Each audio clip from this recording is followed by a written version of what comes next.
오늘은 팔체질 사진 판별법이란 무엇인가, 이 주제를 가지고 동영상 만드는 연습을 해봅니다.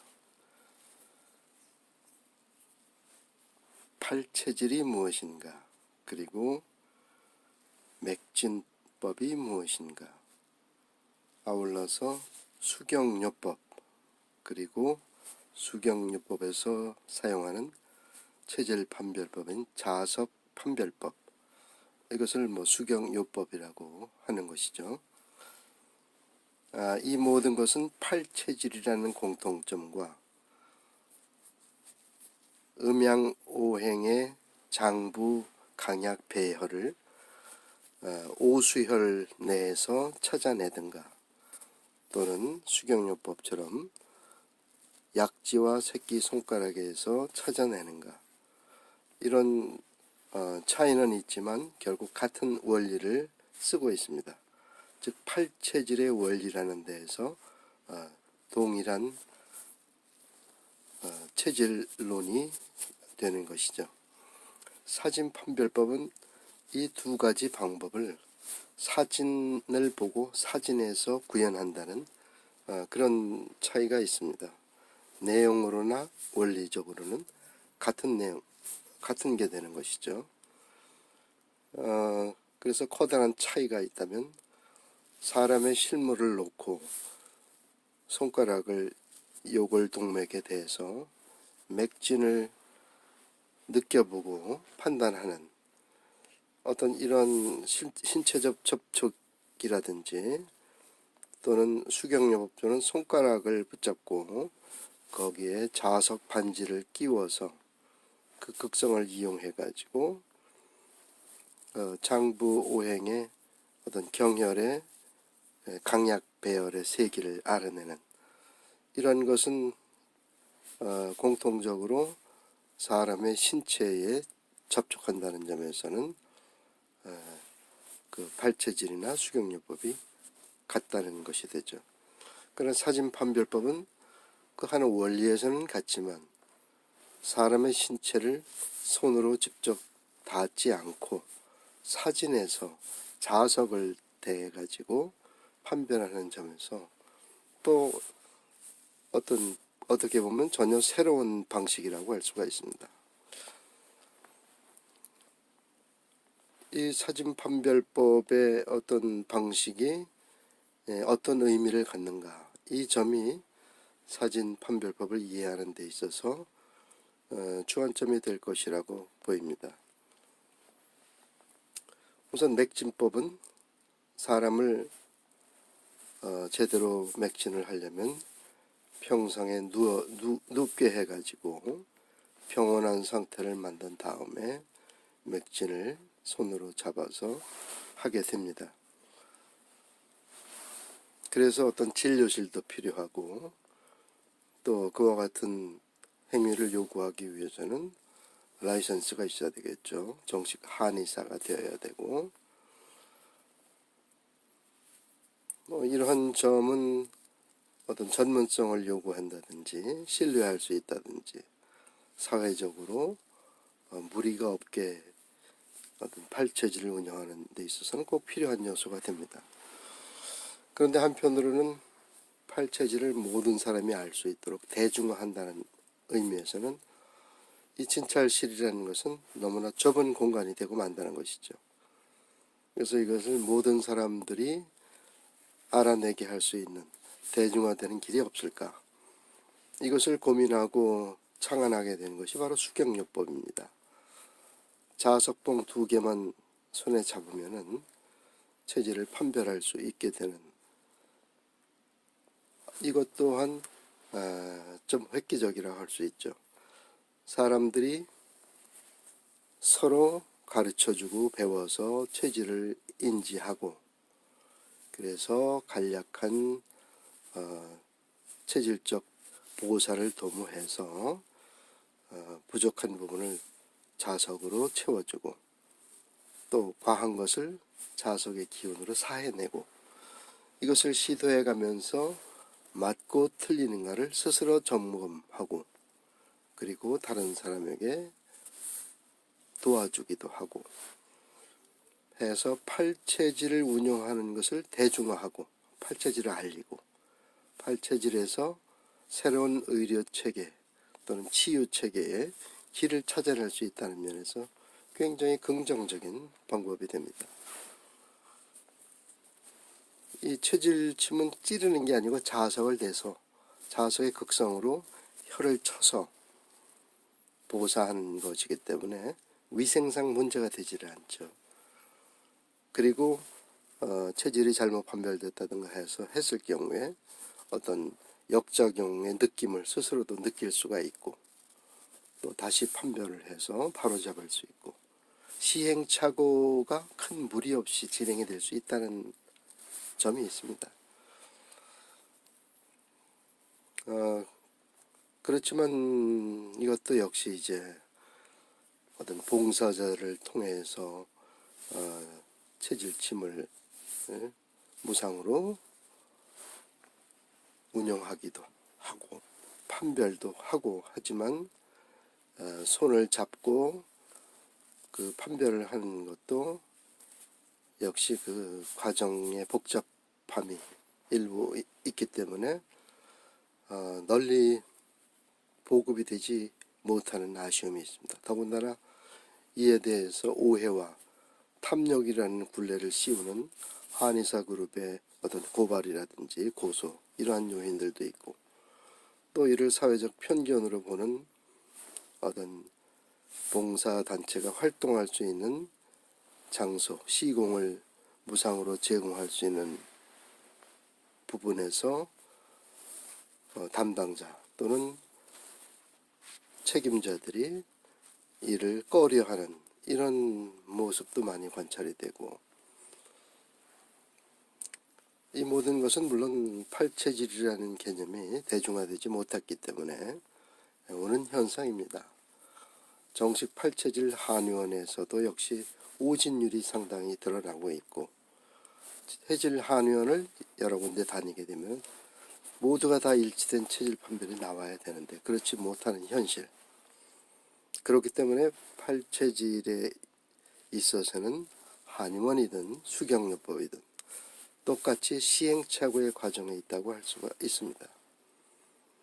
팔체질 정식 한의원에서는 침으로 찔러서 피를 흘리는 그런 침은 물론 아니죠.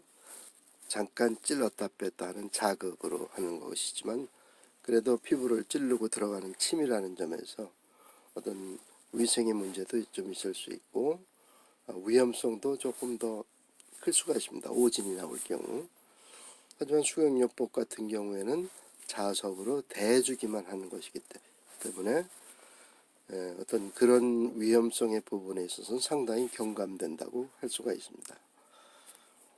그러나 체질을 찾아가는 과정, 체질을 전하는 과정, 팔체질의 의미를 살려나가는 입장에서는 오히려 수경요법이 보다 활성화될 수 있고 사람들에게 스스로 할 수 있다는 어떤 동기부여가 될 수 있고 새로운 자극이 될 수가 있고 삶의 모티브를 개개인 각 가정에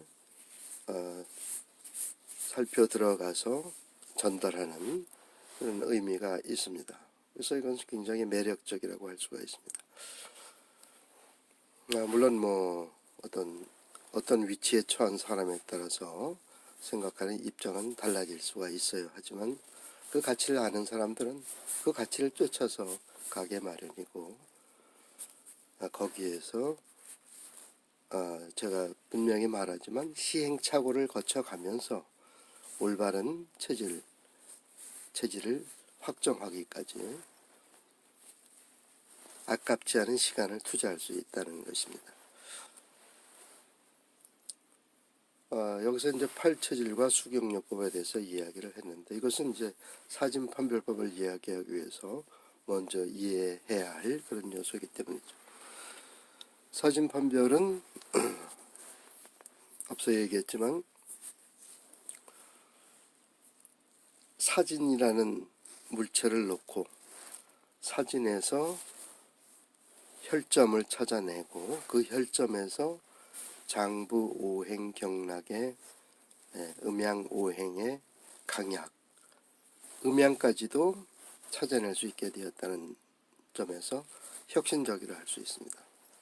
그리고 사진은 너무나 쉽게 구할 수 있고 판별할 수 있고 이것을 본인에게 전할 수도 있고 전하지 않고 연구 목적으로 본인만 보고 판별할 수도 있고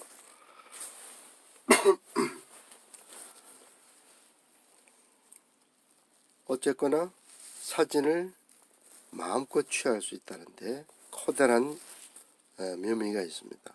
물론 사진에서 정말로 오행의 세기가 판별이 되는가, 이 점은 직접 해보지 않은 사람들에게는 의문으로 계속 남아있을 수 있겠습니다.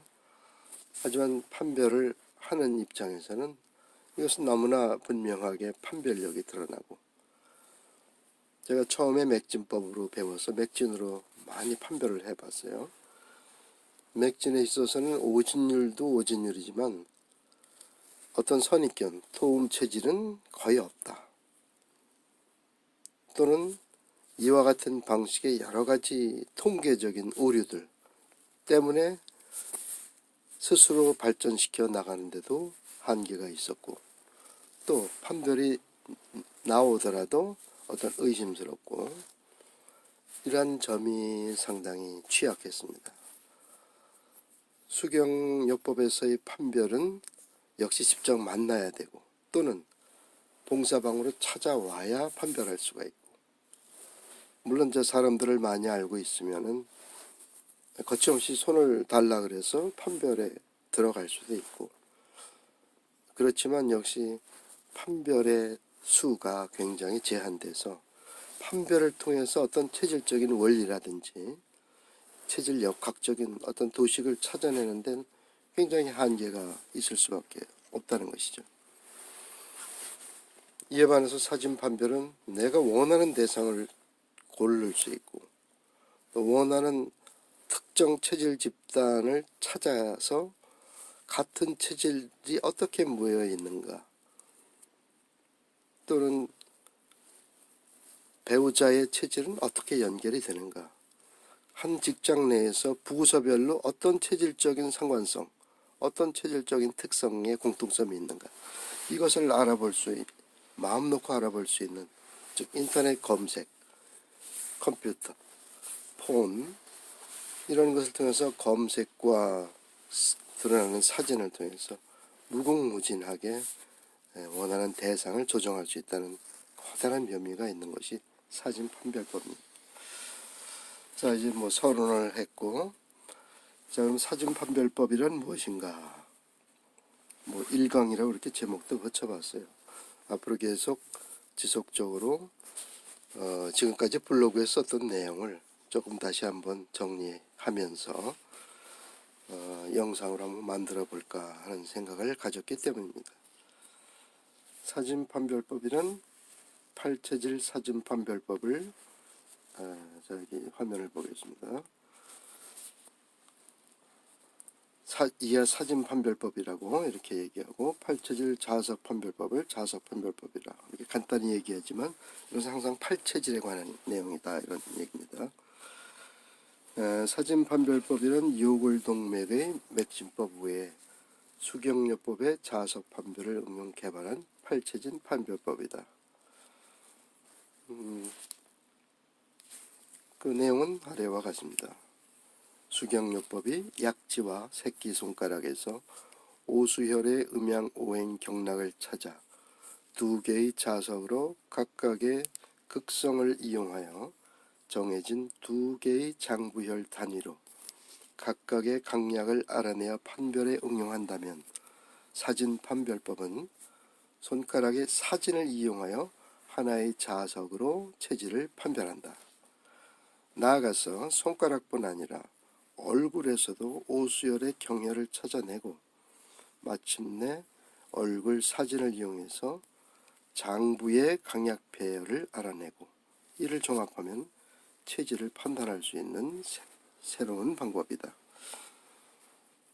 사진 판별법은 시행착오를 거치면서 2018년 8월 사진 판별을 위한 얼굴의 혈점의 각각의 착지가 체계적으로 확정되었다.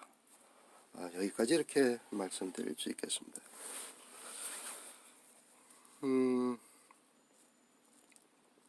잠시 쉬고요. 지금까지 한 이야기에 정리한 화면입니다. 사진 판별법 태동 기반은 팔체질과 수경요법이다. 이에 대한 블로그의 어떤 기반을 링크로 표시했습니다. 화면을 참고해 보시면 되겠습니다. 수경요법을 수료한 것은 이와 같은 팔체질을 독자적으로 좀 더 연구하면서 응용해 나갈 수 있는 길을 보다 수월할 수 있도록 열어주었다고 할 수 있습니다. 사진에서도 실물 인간의 음양오행 기운이 감지된다. 이것을 어떻게 증명을 해야 될지 모르지만 결국은 판별을 통해서 정확한 판별을 이루어내는 어떤 결과를 통해서 자신의 체질을 알고 있던 사람 또는 알아도 어설프게 알고 있어서 결론이 나지 않는 사람, 전혀 관심도 없던 사람들을 대상으로 체질을 판별하고 섭성표를 전하고 그 체질의 특성을 설명하는 과정에 어떻게 동의할 수 있는가, 동의하지 않는가, 자신과 닿는 이야기라고 느끼는가, 그렇지 않은가, 이러한 것을 통해서 서로 간의 교감으로서 전달해 나가는 것이죠. 그것을 받아들이는 사람이 있고 받아들이지 않는 사람이 있고, 또 저의 판별이 어떤 시행착오 과정을 담고 있기 때문에 보다 다른 어떤 방법보다 정확한 방법이라고 자신을 가지고 있지만 이런 여러 가지 변수들에 의해서 이 전달은 여러 가지 모습을 지니게 되는 것이죠. 그래서 저는 블로그에 판별하고 전하고 공유하고 공지하고 그럼으로써 체질을 사람들에게 알려주고 체질을 통해서 건강할 수 있는 길을, 또 체질을 통해서 육체적인 건강뿐만이 아니라 그것이 곧 마음의 건강이고 정신적 건강이고 나눔의 원천이고 배려의 길이고 이런 것을 양심과 연결해서까지 전하고 싶은 그런 마음이 이 판별을 시도하게 하는 이런 행위를 자꾸 촉진시켜 준다고 할 수 있습니다. 그리고 생기, 사기, 그리고 음양의 측정은 자석의 극성이라는 도구를 사용한다. 여기 이제 뭐 자석으로 판별 도구를 만드는 방법 여러 가지 자료는 나름대로 준비를 했는데 화면에다 바로바로 이렇게 담는 것은 쉽지 않아서 차차 그것은 또 살피는 걸로 하겠습니다. 화면을 잘 응용해 보면은 나중에 설명하면서 도움이 되리라 생각합니다. 생기와 사기, 음양의 측정은 팔의 근력 교감으로 확대된다. 제가 판별하면서 느끼는 것은 그 생기와 사기, 즉 변별력이라고 하는 그런 최초의 그 힘의 미동, 이것은 굉장히 약합니다. 바늘 끝으로 찔러서 보일 듯 말 듯한 그런 힘, 아주 미세한 힘인데 이것을 팔의 근력으로다가 확대를 할 때 팔의 힘을 빼고 힘을 뺀 상태에서 어떤 그 순수한 감을 느끼면서 들어 올릴 때 자석을 극성을 N극과 S극으로 바꾸어 댔을 때 어떤 확연히 차이가 나오는 그런 지점이 있습니다. 그래서 그 지점에서는 항상 같은 강함이 나오고 다른 지점에서는 약한 강함이 나오고 또 다른 지점들에서는 강과 약이라는 개념이 전혀 드러나지 않고, 이와 같은 세 가지 점이 있다고 할 때 아무런 감각이 없는 것은 혈점이 아니고, 약하게 또는 강하게 둘 중에 하나가 드러나는 것은 혈점이다, 이렇게 말할 수 있습니다. 그 혈점에서 강하게 나오는 부분에 해당하는 장기는 강장기고, 약해서 보해야 팔에 생기가 돋는 그런 것은 약장기가 되는 것이죠. 그래서 강한 장기, 약한 장기를 오장육부를 장부로 구별해서 배열을 하면은 이게 체질의 구별이 되는 것인데, 즉 체질의 구별은 장부의 강약 배열을 가지고 구별한다, 이런 얘기죠. 팔체질은. 그래서 아래 강약장부의 음양 판별과 배열 순위로 체질을 나눠낸다. 이것은 팔체질 수경요법 또는 사진 판별법, 공이 같은 원리라, 이런 얘기입니다. 이것을 찾아내는데 무수히 많은 얼굴에 혈점을 자석을 대고 실험하고, 잘못 올렸을 때 팔에 힘이 빠지는 그런 부작용도 있는데, 제대로 판별했을 땐 힘이 오히려 좀 증가되는 느낌이 나고, 그래서 그것을 정과 반을 수없이 하다 보면 팔이 너덜너덜해질 정도로 힘이 붙이는 경우가 많이 있었죠. 그리고 여러 가지 변수, 춥다든지 덥다든지 에어컨 바람을 쐬고 있다든지 할 때 그 감을 느끼기가 어려워지고요. 미세한 감을 찾아내고 느끼고 팔을 드러내야 되는데, 다른 감이 나에게 더 세게 부딪힐 때 그 감이 묻힌다, 이런 얘기죠. 이런 여러 가지를 헤쳐가면서 그 씨앗보다도 작은 미세한 힘을 팔로 확대하고 증폭시켜서 알아내는 과정은 무단히도 피나는 자기 숙련의 길이 아니고서는 전수할 수도 없는 그런 것으로 이렇게 결론이 되는 것이죠. 그래서 몇몇 분들이 이것을 배우고자 해서 설명해 줬지만 설명으로서 가능하지 않고 스스로의 노력으로서 숙달하고 숙련하지 않으면 알 수 없기 때문에 참 어떤 좋은 방법이면서도 전달할 수 없다는 좋지 않은 이런 면이 있습니다. 그래서 혼자서만 했을 경우에 증거 능력이 인정받는 것이 좀 힘들지만, 여러 사람들이 공유하게 되면 훨씬 그 증거 능력도 확대될 수 있고 전달할 수가 있는데, 그렇지 않은 것이 좀 안타깝다고 할 수가 있습니다. 아마 언젠가는 저처럼 이렇게 스스로 노력하고 파악할 수 있는 사람들이 많이 생겨나리라 생각합니다. 이것은 이제 자료로 준비해 본 건데, 수료증, 수경요법 수료증을 말합니다.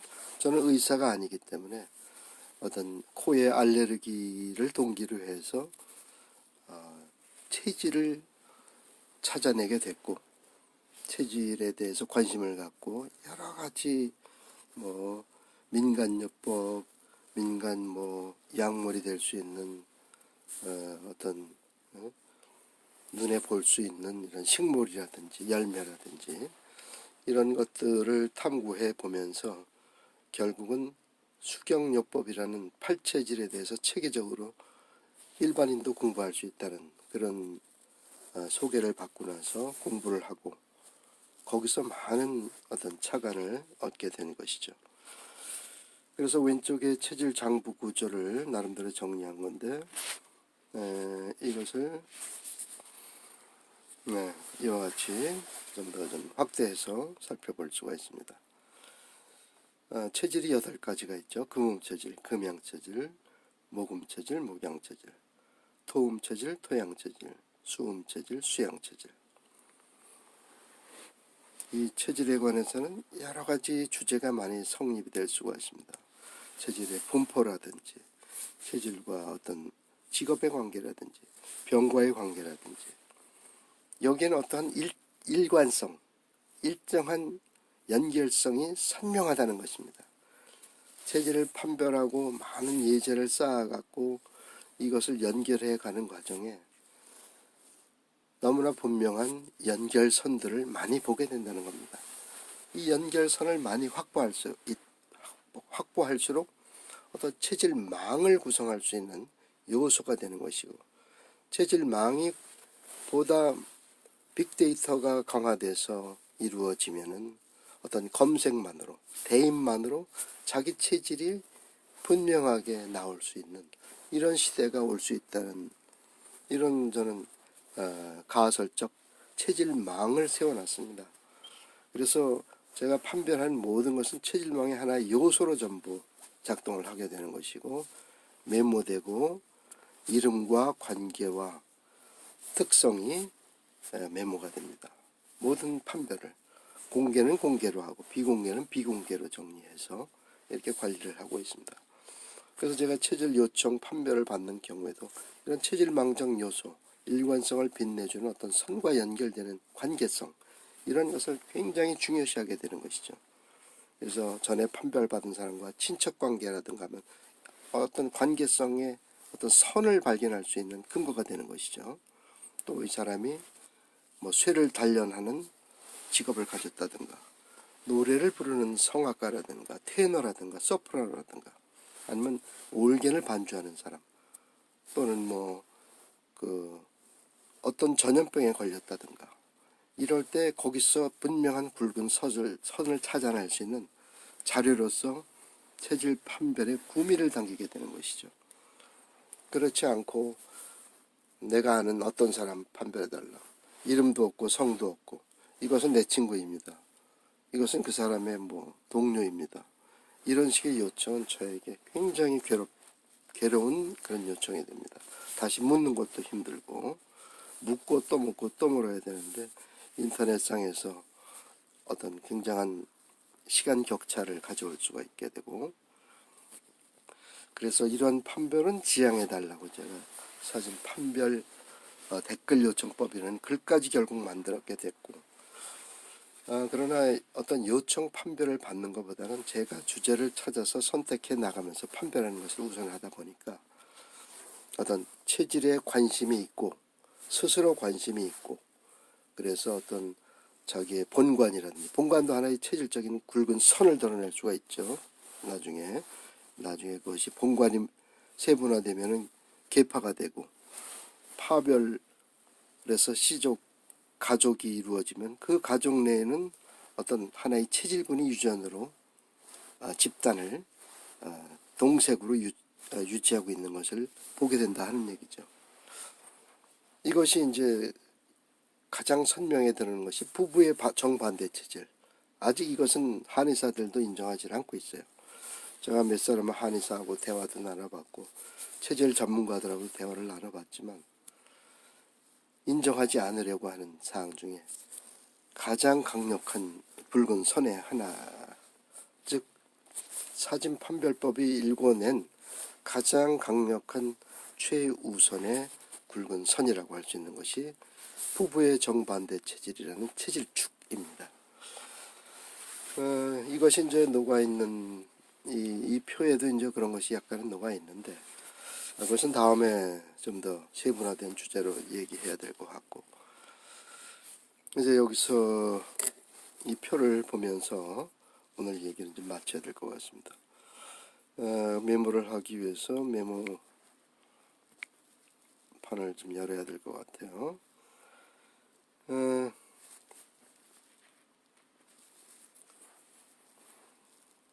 메모판을 열면은 또 이런 뭐 부스러기들이 같이 끼어가지고, 자, 여기 8가지 체질을 좌측에 나열했고 장부 구조를 했습니다.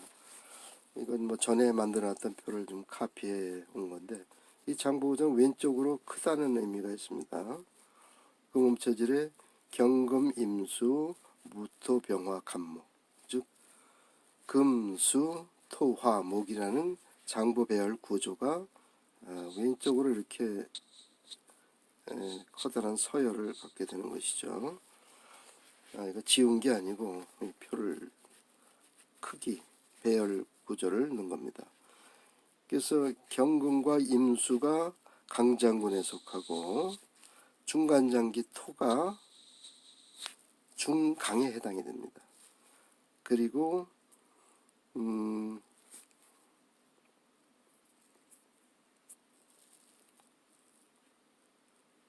병화 간목, 금수 토화목, 목화토. 여기서 목화토가 하나로 목화토 금수라는 것을 우리가 기본으로 알아야 되는데, 목화토 금수는 순서입니다. 순서, 상생의 순서. 이 상생의 순서가 이렇게 금수가 연결이 되어 있고, 토금수, 그 다음에 목화토가 연결이 되어 있습니다. 그래서 여기에 이제 토가 지금 현재 중간 장기인데, 금수라는 두 개가 연결이 되어 있고, 목화토라는 세 개가 연결이 됩니다. 이 두 개가 연결된 쪽이 주도 장기를 이루게 되는데, 여기서 중간에 있는 토는 주도 장기 쪽의 세를 따라갑니다. 그래서 금음체질의 무토는 강장기, 차강장기 두 개의 구조에 붙어서 중간이지만 강장기, 이렇게 되는 것이죠.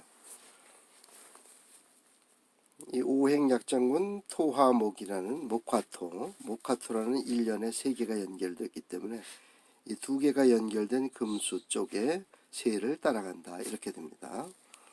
금양체질은 요거는 이제 그 양장기, 금음체질은 경금, 이것은 음장부로 이렇게 팔체질에서는 이해를 합니다. 일반 사상체질에서는 경금을 음이라고 하고 신금을 양이라고 이렇게 하고 있는데, 실질적으로 권도원 박사님이 이 음양을 재구성할 때 왜 그랬냐면, 경금은 대장을 의미하고 신금은 폐를 의미하는데, 폐는 위에 있고 경금은 밑에 있고, 폐는 어떤 그 장부의 기운을 발산하는 역할을 하고, 경금, 대장은 수렴하는 어떤 보자기, 튜브를 통해서 받아들이는, 이것을 음으로 보는 것은 아주 굉장히 타당합니다. 또 밑에 있고, 이 나머지도 마찬가지의 원리로서 음과 양이 팔체질에서는 분명하게 바뀝니다. 그래서 경금은 음의 장부, 부가 되는 것이고, 신금은 양의 장기가 돼서 폐가 되는 겁니다. 그래서 여기서는 금토화, 그 다음에 수목, 두 개의 그 연결 장부는 수목이 되는 것이죠. 수목은 좀 약한 쪽에 있으니까 정화, 화는 금형에 있어서 화는 약한 장부로, 중간이지만 어느 쪽으로 쓰러지느냐, 약한 쪽으로 쓰러진다. 중간에 세우는 막대기지만 결국은 약한 쪽으로 쓰러지는 막대기다, 이런 뜻이 됩니다. 목음체질은 목화토 수금, 금수, 목화토 금수, 역시 목화토 그리고 금수, 이것이 나눠지죠. 두 개의 그룹이 약장기에 속해서 토, 목음체질의 중간장기 토, 위장, 최장은 약세 쪽에 기울어져 있다는 것을 알게 됩니다. 목양체질은 수목, 화, 토, 금, 이와 같이 강한 쪽에 두 개의 군이 붙어 있죠. 그래서 화, 중간장기 화, 정화는 약간 강한 쪽의 중간장기다. 이와 같은 식으로 나머지도 볼 수가 있어요. 그래서 이제 여기서 우리가 좀 기억할 만한 것은 최강장기가 무엇인가, 최약장기가 무엇인가. 나중에 이것은 중요한 의미를 담습니다. 굉장한 원리로 연결이 된다, 이런 얘기죠. 그래서 이 표를 보시면은 뭐 체질이 어떻게 해서 팔체질로 나뉘어져 있는지, 그리고 더 이상의 나눌 방법은 없는지. 물론 그 몸 체질이라도 굉장히 뚱뚱한 그 몸 체질, 마른 그 몸 체질, 또는 원래 오래 달리길 잘해, 폐가 좋아서 오래 달리길 잘하는 체질, 오래 달리길 뭐 연습도 안 하고 뭐 살만 쪄가지고 그 몸 체질인데 오래 달리길 못하는 체질. 모금 체질 같은 경우에는 폐는 약하고 간이 강해요. 그래서 근육이 강해서 튀어나가듯이 그냥 탄환처럼 튀어나갈 수 있는 이런 순발력을 가지고 있습니다. 그것은 폐가 약하기 때문에 그것을 오래 지속하지를 못하죠. 그래서 금음과 모금은 정반대 체질이 되는데, 금음 체질과 모금 체질은 정반대 체질이 되는데, 부부의 인연이기도 한데 그건 나중에 설명하고요. 경금이 최강장기이면은 여기는 간목, 이거 쓸개에 해당이 됩니다. 담낭. 쓸개가 가장 강한 체질이 됩니다. 쓸개에서는 육식을 소화하는 소화즙이 나오죠.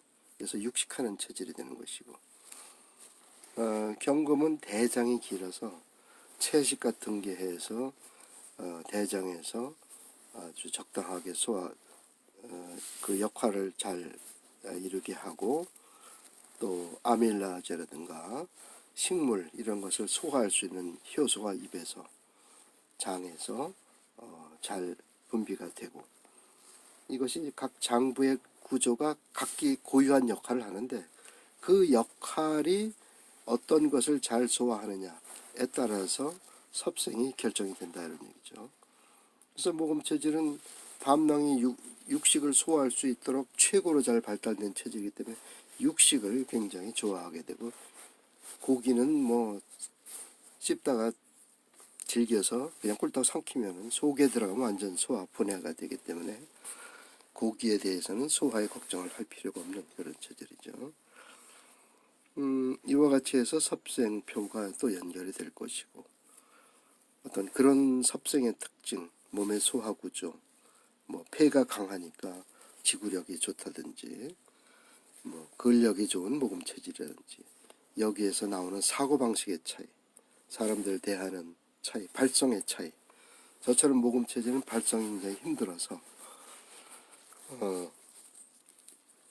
그럼에도 불구하고 좀 뭐 말을 하지 않을 수 없으니까, 그래도 체질에 대해서 이제 관심이 있기 때문에 그래도 말이 나오는 건데, 아니 뭐 똑같은 전화를 받으면서 똑같은 답변을 계속한다고 할 때는 말이 나오질 않는 그런 어떤 감성적인 이런 힘이 좀 있다 이런 얘기죠. 감성이 통하면은 뭐 얼마든지 할 수 있는, 이게 또 모금 체질이죠.